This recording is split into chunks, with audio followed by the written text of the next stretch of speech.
In case you are just joining us, this is Breakfast Extra, where the topics just keep on getting hotter. Now, Nigeria's long-running debate over electoral credibility has resurfaced following the Senate's rejection of electronic transmission of election results. And supporters of the decision argue that the technological limitations, infrastructure gaps, and security risks make nationwide implementation premature. Critics have, however, seen the move as a retreat from transparency. Electronic transmission has been widely viewed as a tool to reduce human interference, limit result manipulation, and restore public trust in elections. Civil society groups argue that rejecting it reinforces the very weakness Nigeria has struggled to overcome, including disputed results, delayed coalition, and post-election violence. So the backlash has been swift. Opposition parties warn that the decision disadvantages smaller parties and strengthens incumbency. Legal analysts question whether the Senate's stance aligns with the spirit of recent electoral reforms and expectations of voters who have repeatedly called for cleaner elections. So, to examine the legal, political, and also democratic implications, we're joined by Abdulkareem Musa. He's a lawyer and public affairs analyst, and also Ladipo Johnson, National Publicity Secretary of the New Nigeria People's Party. Gentlemen, you are welcome. Thank you very much for joining us virtually here on Breakfast Extra. Abdulkareem Musa. Oh, Inam, would you like to go first, please? Go ahead. Yes, we'll start with Abdulkareem Musa. From a legal standpoint, because you do weigh in from the legal side, does the Senate rejection align with the spirit of Nigeria's existing electoral reforms? Good morning, and thank you for having me. Yes, straight up to your question, my position is that the Senate's disposition does not align with the desires, the aspirations, and the hope of the Nigerian people. Because if you take a historical antecedent of this issue of electoral reform, it all began in the year 2018, where INEC themselves put up a committee to go on an investigation as to how to introduce electronic transmission or electronic voting into the electoral system in Nigeria. And because of the proximity of the time of that decision to 2019, they could not implement that electronic transmission in the 2019 elections, which made the Electoral Act of 2022 introduce the idea of electronic transmission of votes. So you can see that there's an idea behind the issue of electronic transmission. Up to the 2023 elections, there were transmission in certain parts of certain electoral areas. Unfortunately, the court, at the end of the day, in the presidential election, decided that the issue of electronic transmission of votes was not compulsory and that it was subject to INEC's discretion. So Nigerians continued to clamor and yearn for the electoral transmission to be made a mandatory provision in the Electoral Act. And that was why Nigeria pushed for electoral reform. So if you follow through this antecedent, you would realize that what Nigerians are clamoring for is a mandatory transmission of votes in real time. So whatever position the Senate has taken now does not align with the aspiration, the hopes, the yearnings, and the clamor of the Nigerian people, as nothing substantially different has been done from what already existed in the Electoral Act of 2022. Yeah, Musa, that exactly seems to be the bone of contention here, because even we are not sure exactly what the senators are saying. They've come out to say, no, it wasn't just rejected or everything. They tried to define exactly what they meant or why they rejected it. Mr. Ladipo Johnson, I don't know whether you have any take on this, what you wanted, or exactly what were the senators trying to make us understand when they rejected the electronic transfer of results on election day? Well, good morning. Good morning. The senators or the Senate will look for any excuse to ensure that they leave things as they are, so that you have human control, human interference, lack of transparency, and what have you. This coming from a set of people who claim that they are involved in electronic registration of their members. So I just think that it is just it's a farce, and Nigerians should call it out. And if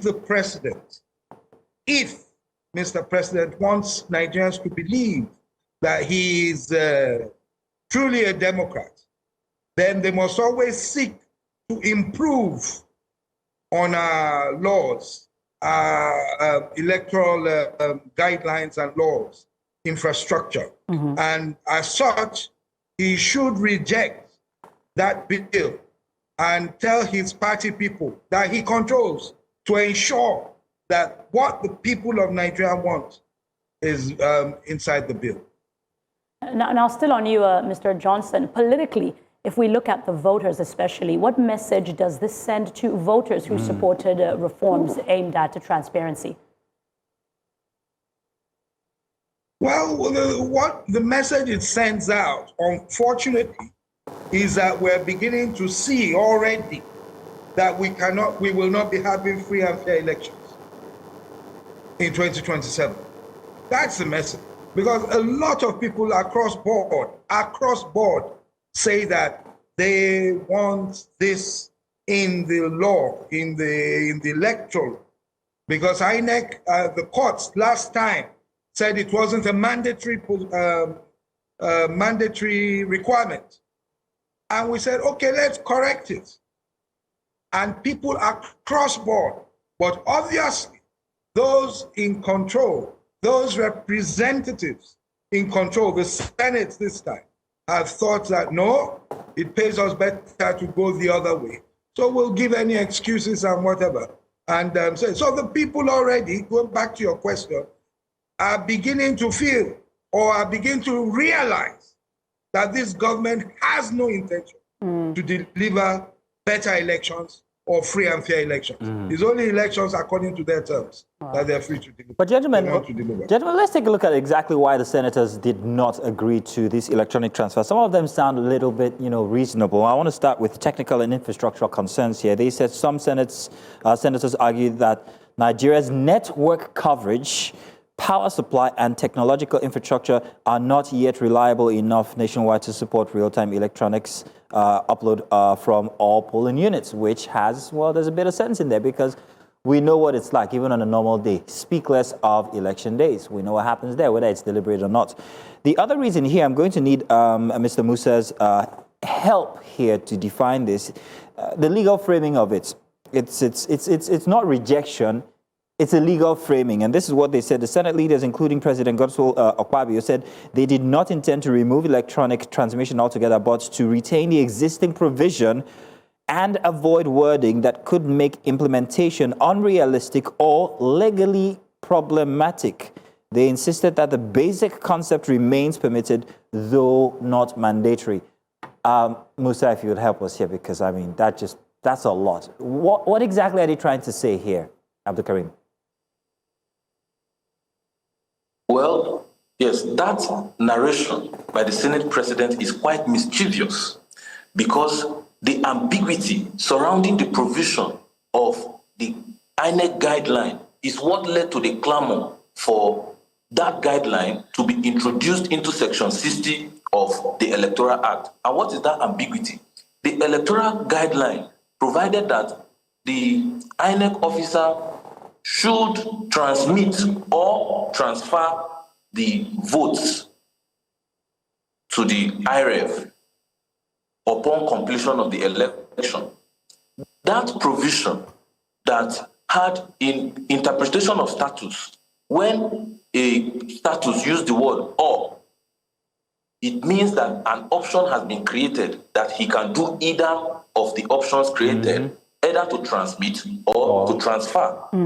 And so the courts relied on that provision to say that because there is that option of transmission or transfer, it meant that transmission was not compulsory. Assuming the law had said transmission and transfer, then it would have become mandatory. So that ambiguity was created, and that was why there was a clamor that introduce this guideline into the Act and make it compulsory, impose punishment and sanctions upon people who fail to comply with it. So it is mischievous if the Senate President is making an argument that they should retain that provision in order not to cause confusion. It was that provision that already caused the confusion that Nigerians are bedeviled with today, and that was why Nigerians clamored that there should be a reform, an amendment in that provision. This thing is not difficult for anybody to do. I have even maintained the position previously that a combined effect of Section 60, subsection 5, and clause 38, Section 60 of the Electoral Act and clause 38 of the INEC guideline would simply mean that election results should be transmitted. But since the courts have had another interpretation, because the law is what the courts say it is, no matter the understanding of any of the parties or anybody, what the court interprets the law to be is what it is. Now, the courts haven't interpreted that provision to mean that transmission is not mandatory. Nigerians are simply saying, introduce a section, a provision in the Electoral Act, make it mandatory. How is this too difficult for a Senate President who is a lawyer or senators who are experts in legislative drafting to comprehend? So it is just an issue of mischievous approach to the drafting of the Electoral Act in order not to give a true representation to the hopes and aspirations of the Nigerian people towards having a free, credible, and fair election that Nigerian people desire. Right. Now, this one is for you, Mr. Johnson. How does, if we're looking at these smaller parties, how does this decision affect them? And I speak to parties like the NNPP that rely on fair collation processes. Well, it affects everyone. It affects the smaller parties. It affects Nigerians as a whole, because what you find is that it is easier for people who have been compromised to manipulate the system. And that is basically what they want. Mm-hmm. That is basically what they want. They want to, as the last speaker said, they are keeping status quo. The court has already interpreted the 2000 and the Electoral Act, and it has said that it is not mandatory. So by trying to keep it the same, they want to make sure that that window of opportunity, that results will change from the polling unit before they get to the collation center, they're keeping it open. They're keeping it open, and it is plain to see, and we shouldn't sugarcoat it in any way. They have begun the rigging of the election. Mr. Johnson, I dare say that there was a case made for small parties like the NNPP. At the end of the day, I dare say that the Senate made a case for. Sorry? I dare say that the Senate made a case for small parties like the NNPP. These small parties have stronger roots in the grassroots, whether you like it or not. The grassroots are not necessarily places where you have great infrastructure. Mm-hmm. And infrastructure here was one of the things that was pointed at as why they rejected it.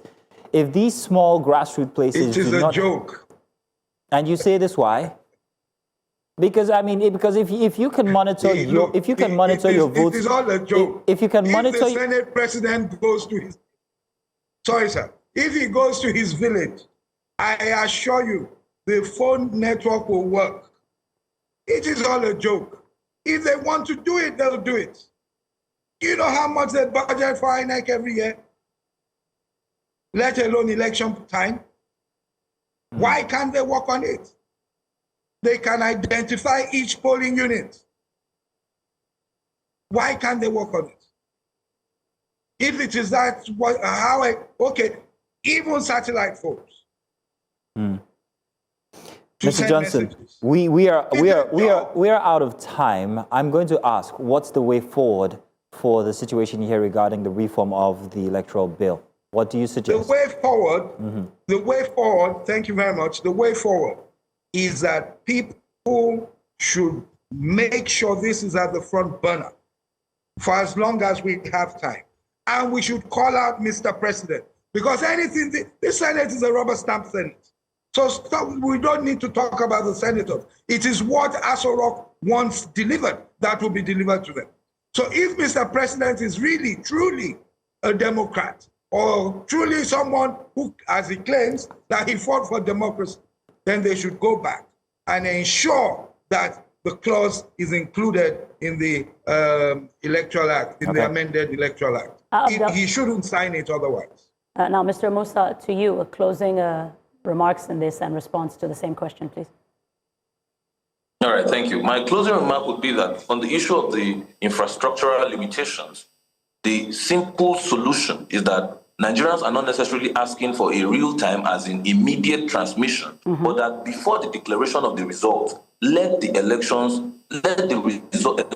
results be transmitted insofar as Nigerians can see that the result that was announced is the same result on the IRF portal and is the same result on the BVAS machines. And then finally, I would say that the development of Nigeria is dependent on this electoral reform because election is at the core of democracy. The dreams of having a better Nigeria would only remain in the realm of dreams if Nigeria does not take substantial and substantive action towards ensuring that there is electoral reform. Mr. Johnson, Mr. Musa, thank you very much for having this conversation with us. It's, very interesting one. We hope to see where this will go. We'll continue to follow the debate. And of course, if we have more cause to have you here on Breakfast Extra, definitely, why not? Thank you, gentlemen. Thank you so much for having me.